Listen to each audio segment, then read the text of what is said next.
Hello, I'm Gill Fielding, and this is what's caught my eye in the media this week.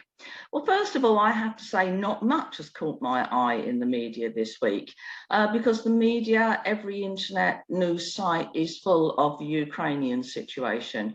And whilst I want to read about it, I want to know about it, I don't want it to be the only thing that I read and the only thing that I know. And of course, we're all hugely supportive of the Ukrainian people. Donate money, send crisis boxes, do what you can.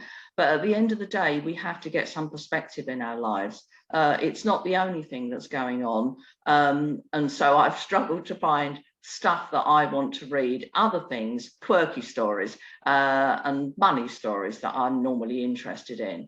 So I've struggled to do that this week, and it's reminded me that we all need a sense of perspective.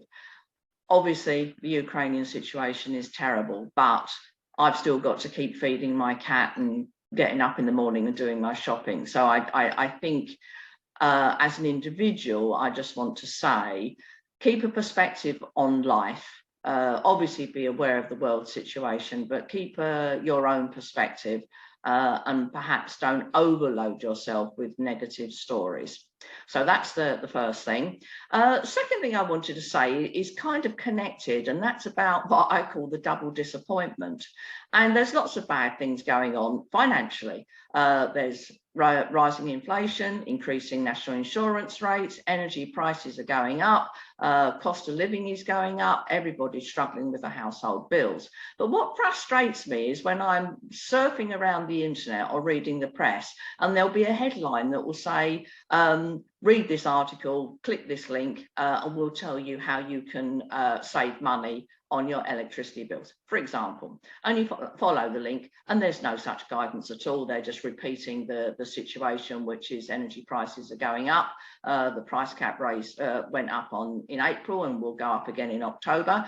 It just frustrates me that these people lure you into reading an article when they don't have any solutions, because what it does is it makes people think that there is a solution when there isn't. And I was on the radio this week and somebody said to me, you know, what can we do about the energy prices? And I said, wear an extra jumper, because there's nothing else you can do apart from cut back on your energy consumption. And when people get given false hope that there is a solution, there is a cheaper energy price out there, etc., it stops them from taking responsibility for the situation. Tell it like it is. It's tough. Energy prices are going to be going up. There's nothing anybody can do about it other than reduce their consumption. There's not going to be some magical energy supplier that gives you cheap energy at the moment, because it just doesn't exist. So I get frustrated with these articles because they make people think that there is a cheaper energy supplier. They've just got to find it, and there isn't. So say it like it is. It's tough banana, just do it, just get on with it and take responsibility for it yourself, rather than abdicating it to some journalist somewhere who might have a magic solution.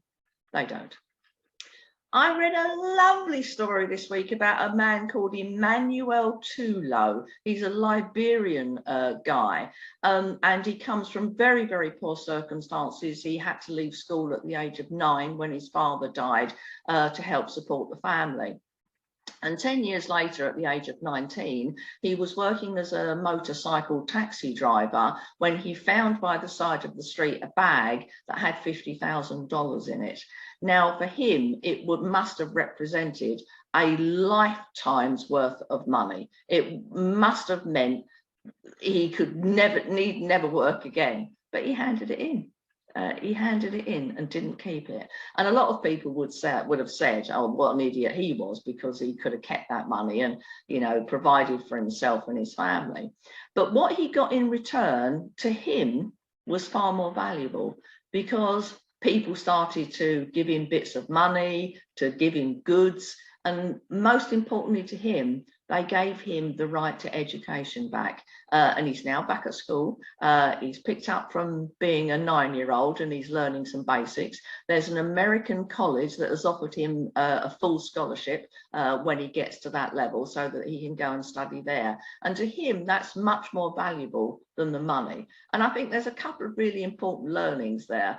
First of all, knowledge is the most wealthy, richest thing you can ever have. It isn't money.